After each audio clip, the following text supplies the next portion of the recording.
Salut et bienvenue à cette émission des métaphores du salut. Aujourd'hui, nous allons considérer les grandes vérités que nous trouvons dans le psaume 99. Avant de commencer, prions. Notre Seigneur et notre Dieu, merci pour la vérité de ta parole. Donne-nous ton bon esprit afin de bien pouvoir la comprendre et à appliquer ces vérités dans notre vie. Au nom de Jésus. Amen. Lisons ensemble.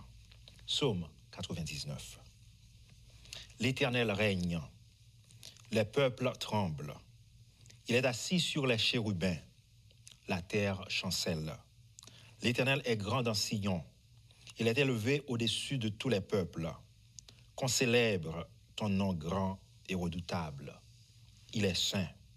Qu'on célèbre la force du roi qui aime la justice. Tu affermis la droiture, tu exerces en Jacob la justice et l'équité. Exaltez l'Éternel, notre Dieu, et prosternez-vous devant son marchepied. Il est saint.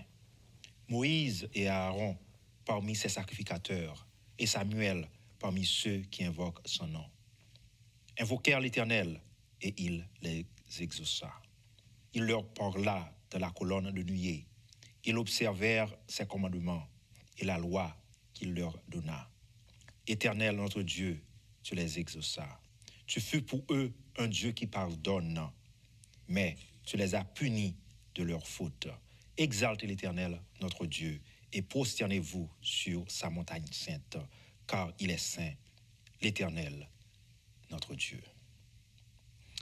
Le livre des Psaumes est un livre que j'aime beaucoup. C'est l'un des livres les plus populaires de la Bible hébraïque. C'est une collection d'hymnes et de louanges et de lamentations écrites par le roi David et d'autres auteurs tels que Salomon, Asaph et les fils de Corée. Il contient certains des textes les plus riches en théologie de la poésie hébraïque. Aujourd'hui, on examinera le psaume 99 pour découvrir sa beauté littéraire et ses vérités théologiques. On arrivera à la compréhension que le psaume 99 est l'un des hymnes les plus structurellement beaux et les plus théologiquement profonds des Saintes Écritures. Bien que ce psaume soit parsemé de différents thèmes, il contient un message très cohérent et intemporel qui est particulièrement pertinent pour les personnes vivant dans les derniers jours de notre histoire. Considérons le contexte culturel. Le psaume 99 présente Dieu comme le roi de l'univers qui est assis sur le trône entre les chérubins et qui rend la justice à tous. Cette image aurait été très familière au peuple du Proche-Orient ancien, que le roi régnait comme représentant terrestre de son Dieu et la règle du roi terrestre n'était qu'un reflet de la règle du roi céleste. De plus, les chérubins étaient considérés comme des gardiens des lieux saints dans l'imagerie du Proche-Orient ancien. Des découvertes archéologiques telles que des pièces d'ivoire de Nimrod en Mésopotamie et d'anciens taches en Syrie et de Samarie en Israël révèlent une créature composite similaire à la description biblique des chérubins. Dans les fêtes égyptiennes, les images des dieux étaient souvent portées en procession sur des barques portables. Les peintures les représentent comme des boîtes de la taille de l'arche portées par des poteaux et décorées ou flanquées de créatures gardiennes. Ce trône de chérubins est également formé de 2 chérubins. Leurs jambes seraient les jambes du trône, leur dos les accoudoirs et leurs ailes l'arrière du trône. Mais alors que les rois du Proche-Orient construiraient leur trône avec des matériaux terrestres et statiques, le roi de l'univers est intronisé entre des créatures vivantes qu'il adore intelligemment. Cette intronisation de Dieu au-dessus des chérubins indique son statut de juge roi suprême qui exerce la justice avec équité et justice. Les psaumes sont généralement divisés en 5 parties. Chacun des 5 livres des psaumes montre une préférence pour une version particulière du nom divin. Le psaume 99 appartient à la 4e division des psaumes qui fait un usage préférentiel du nom propre de Dieu, Yahvé. Il appartient à un groupe de psaumes comme les psaumes 93, 96, 97, 98 qui célèbrent la souveraineté de Yahvé sur toute la terre. Le psaume 99 contient plusieurs éléments de poésie hébraïque, inclusio, parallèle, phrases courtes de la langue compressée.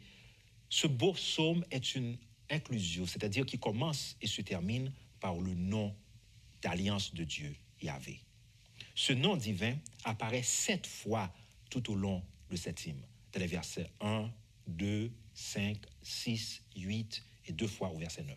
Tandis que son pronom personnel, il, apparaît 8 fois, en plus du pronom possessif son qui apparaît 5 fois. Alors que les érudits continuent de ne pas être d'accord sur la question de savoir si le psaume doit être compris comme ayant 2 ou 3 parties, je pense que ce psaume a 2 structures superposées.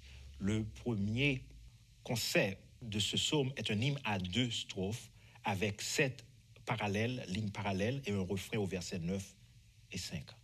La deuxième structure superposée est un hymne à 3 strophes, chaque strophe se terminant par les mots « Il est saint », respectivement au verset 3, 5 et 9. Ces 3 strophes forment un merveilleux parallèle. Chacun contient la séquence de déclaration de Yahvé à la 3e personne, suivie d'une adresse à Yahvé à la 2e personne.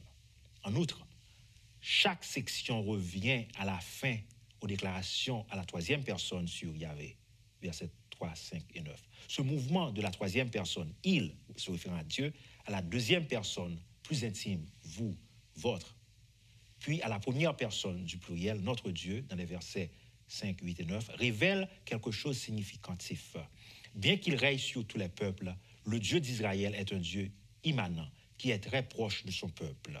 Ainsi, on peut s'approcher de lui en toute révérence et confiance, comme nous avons été encouragés à le faire dans l'Épître aux Hébreux. Approchons-nous donc avec assurance du trône de la grâce, afin d'obtenir miséricorde et de trouver grâce pour être secourus dans nos besoins. Hébreux 4, verset 16. Avec cette structure, le règne de Dieu et sa souveraineté universelle sur toutes les nations sont présentés dans la première strophe. La deuxième strophe présente l'un des principaux attributs divins. C'est un puissant roi qui aime la justice. La troisième strophe donne quelques illustrations des relations de Dieu avec les humains. Comment, bien que souverain de l'univers, il est descendu pour parler à ses serviteurs, se révélant ainsi comme un Dieu personnel, qui leur donne des instructions et pardonne leurs fautes, répond à leurs prières et rend justice aux malfaiteurs. Ici, le caractère de Dieu est bien décrit, comme un Dieu à la fois juste et miséricordieux. Considérons davantage la théologie du psaume 99. Notre première observation concerne le tout premier mot qui apparaît dans le psaume, le nom Yahvé, le tétragramme sacré, le saint nom de Dieu. Le nom de Dieu et son pronom sont utilisés 20 fois dans ce court hymne. Compte tenu de la longueur du psaume, seulement 9 versets, nous pouvons conclure que ce psaume est tout au sujet de Yahvé. Selon le dictionnaire de l'hébreu classique, Yahvé est le nom propre du Dieu d'Israël qui a été considéré comme un nomen ineffabile, c'est-à-dire un nom qu'on ne prononce pas. La plupart des savants le prennent comme l'absolu et l'immuable, l'existant, toujours vivant, comme cohérent et immuable, ou celui qui se manifeste comme le Dieu de la rédemption.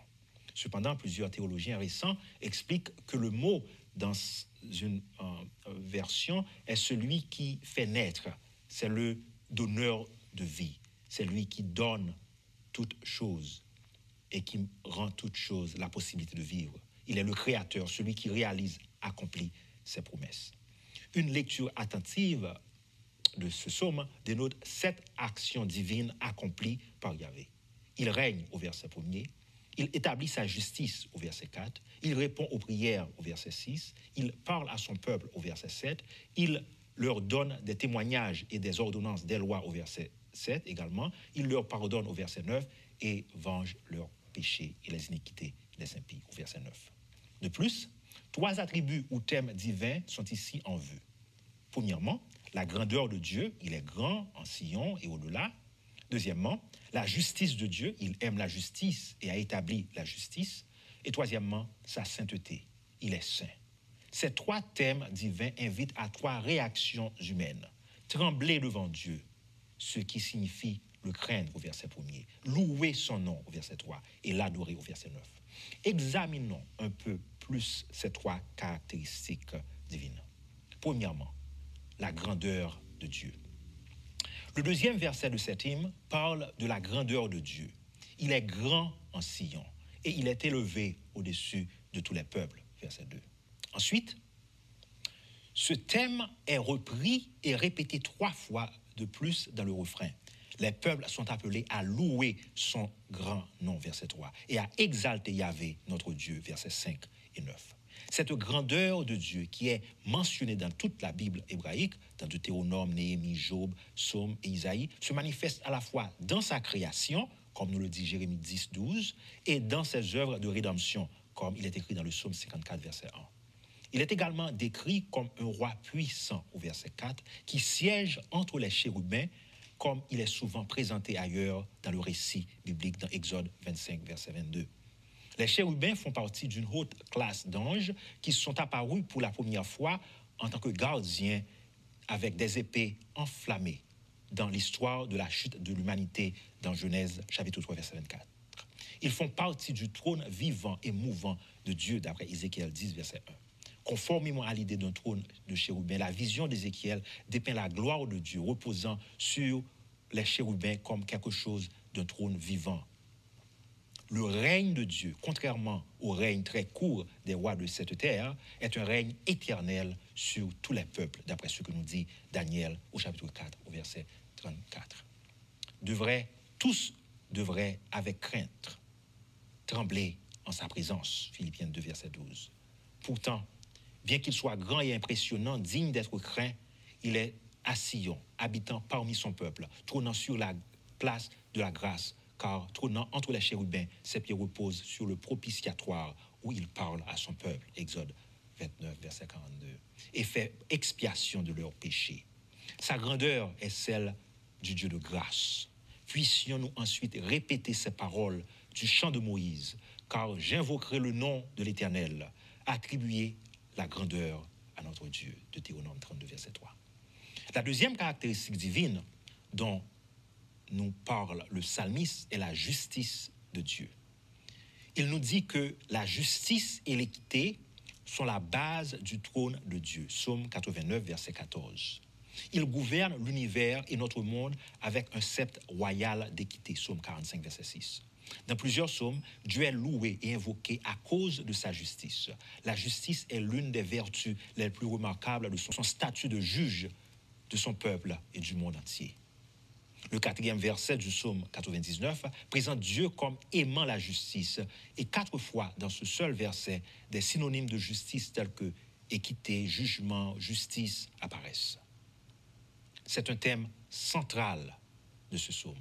Tous les éléments renvoient aux qualités qui devraient régir la vie de la communauté d'Israël dans les relations entre les peuples. Yahvé est un Dieu soucieux de la justice sociale et de la moralité.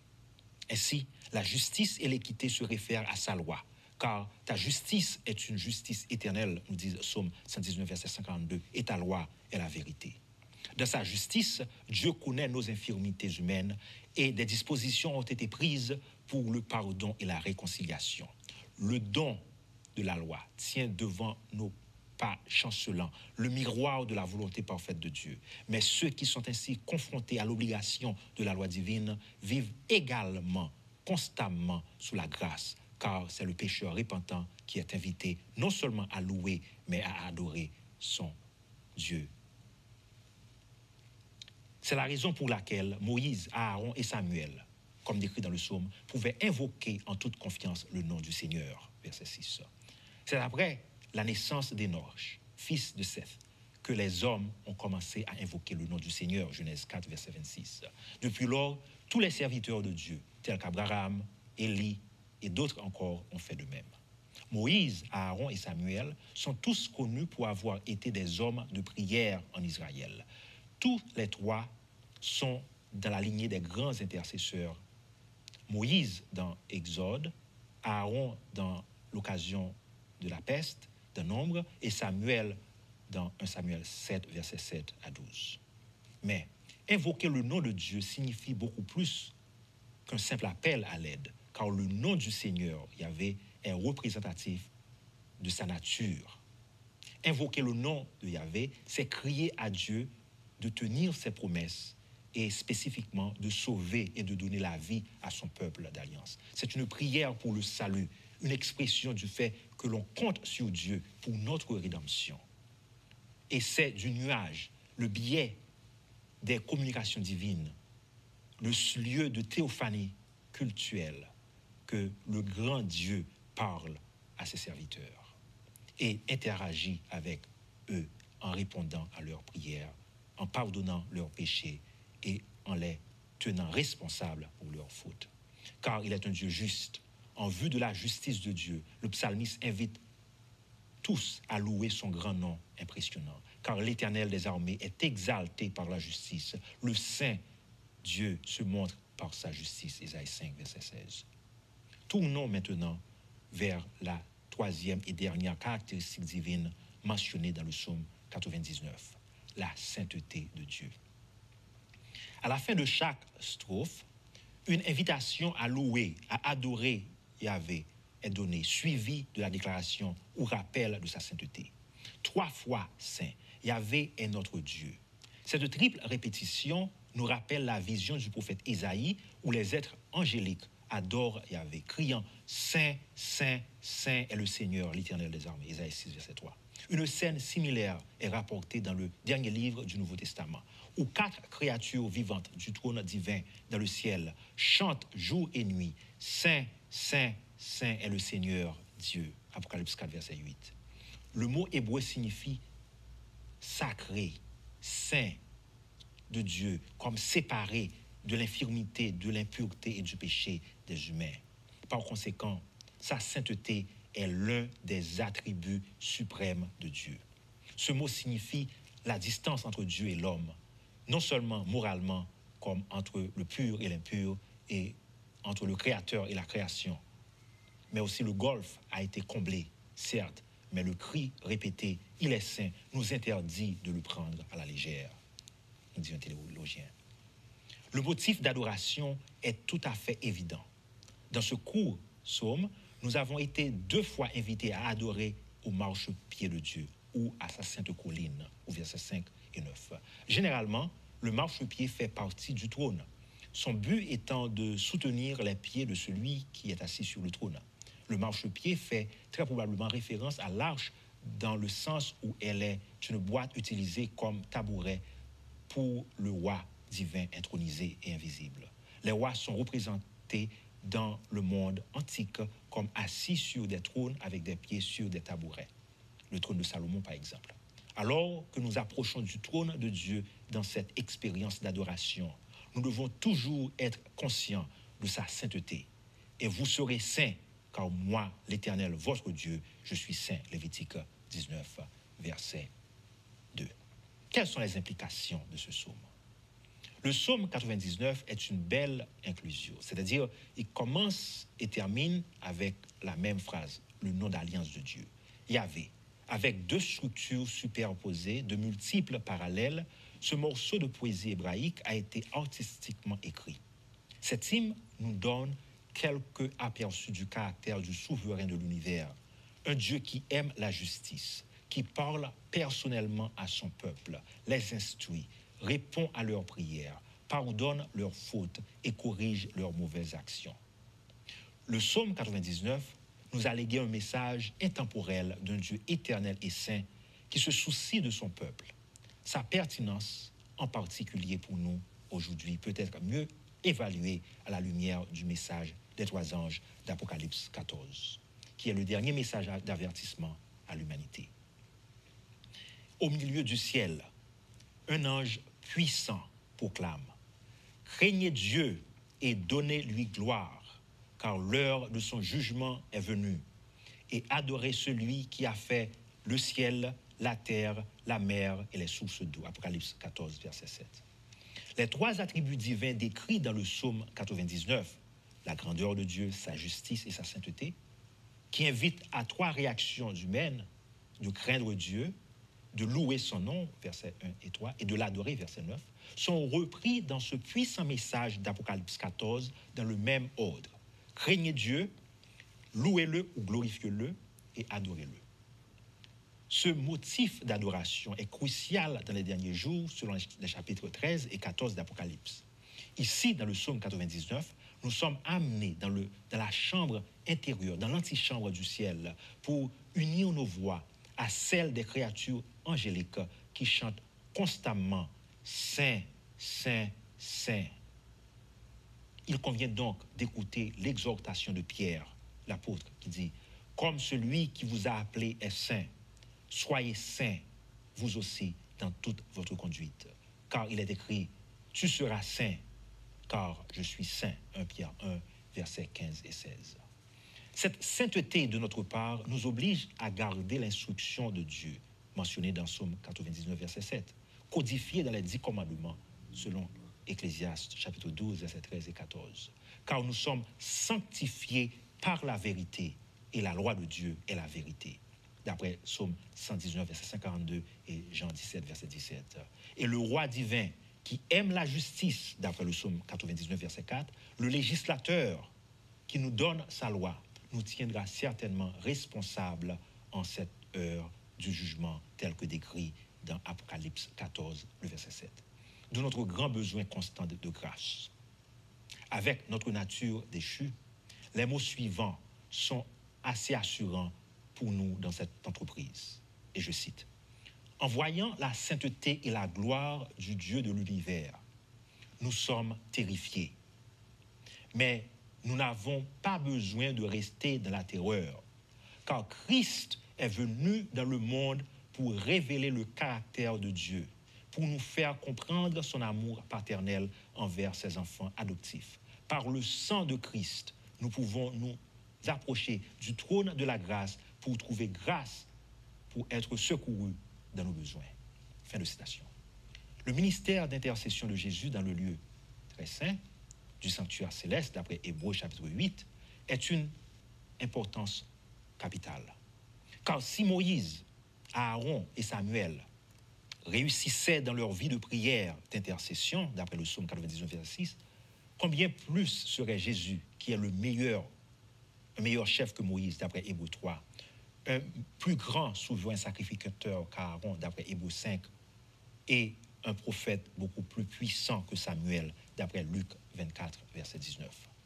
C'est ainsi, pour cela, qu'il peut sauver parfaitement ceux qui s'approchent de Dieu par lui, étant toujours vivant pour intercéder en leur faveur.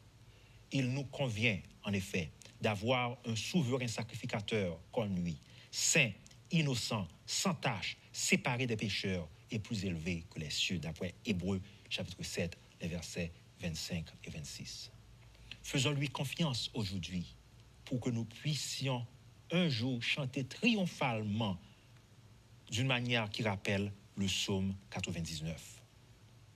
Dans Apocalypse chapitre 19 au verset 6, il est écrit « Alléluia, le Seigneur, le Tout-Puissant, règne ». Et ce verset d'Apocalypse 19 qui célèbre la gloire de Dieu, sa toute-puissance, sa majesté, sa justice et sa sainteté est un écho du psaume 99. Lisons à nouveau le psaume 99. L'Éternel règne, les peuples tremblent, il est assis sur les chérubins, la terre chancelle. L'Éternel est grand en Sion, il est revêtu de majesté. Il est élevé au-dessus de tous les peuples, qu'on célèbre ton nom grand et redoutable. Il est saint. Tu as affermi la droiture, tu exerces en Jacob la justice et l'équité. Exaltez l'Éternel, notre Dieu, et prosternez-vous devant son marchepied. Il est saint.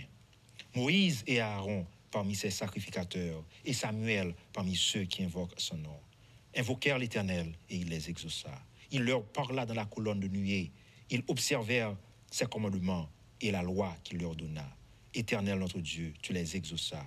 Tu fus pour eux un Dieu qui pardonne. Tu les as punis de leurs fautes.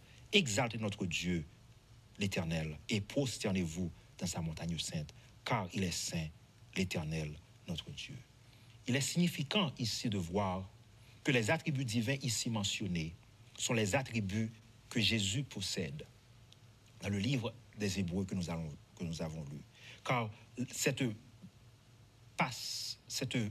ce passage de la Bible nous montre que Dieu est saint. Jésus est le saint d'Israël.